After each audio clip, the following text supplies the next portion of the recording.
Hello friends, good afternoon. সবাই কেমন আছো? ভালো আছো? আমি আছি ভালো। তারপর চলো রোজই শেয়ার করি তোমাদের সাথে কী রান্না করেছি। চান দান করে চলে এসেছি, তরকারিটা বসিয়ে দিয়ে চান করতে চলে গেছিলাম। এই যে ভাত হয়ে গেছে, গরম গরম ভাত, আর রান্না হয়েছে এখানে রাজমা।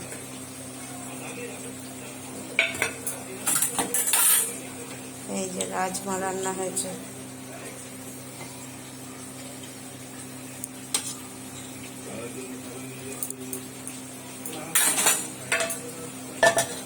রাজমা রান্না হয়েছে, আর এখানে হচ্ছে কাতলা মাছের মাথা দিয়ে আলু, পটল, বেগুন, মিষ্টি কুমড়ো দিয়ে পুঁই শাক।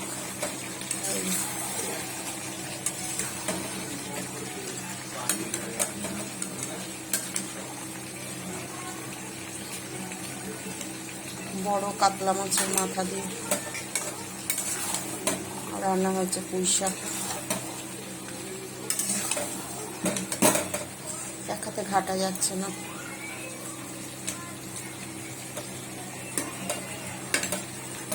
তরকারি হয়ে গেছে, আমার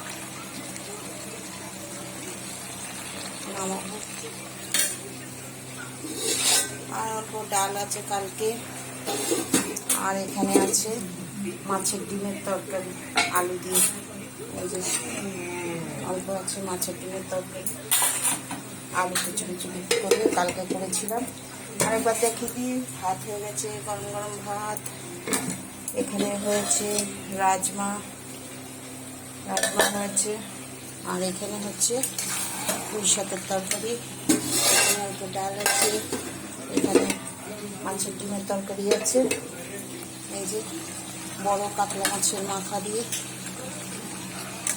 করা হয়েছে পুঁই শাক, আলু, পটল, বেগুন, মিষ্টি কুমড়ো দিয়ে পুঁই শাকের তরকারি কাতলা মাছের মাথা দিয়ে। মাথাটা কেটে আনিনি, ভাঙতে এত কষ্ট হয়েছে।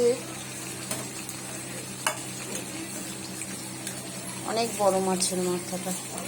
8 ফালা দিয়ে পুঁই শাক করছি, আর 8 ফালা রেখে দিয়েছি কালকে। দেখি মুগ ডাল দিয়ে করব, নয়তো মুড়ি ঘন্ট করব। আচ্ছা বন্ধুরা, সবাই ভালো থেকো, সুস্থ থেকো। Good afternoon. আজকে অনেক দেরি হয়ে গেছে।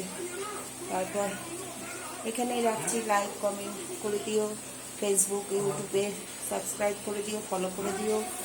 সবাই সবার পাশে থেকো বন্ধুরা, ঠিক আছে? এখানেই তাহলে ভিডিওটা শেষ করছি। লাইক কমেন্ট করে দিও।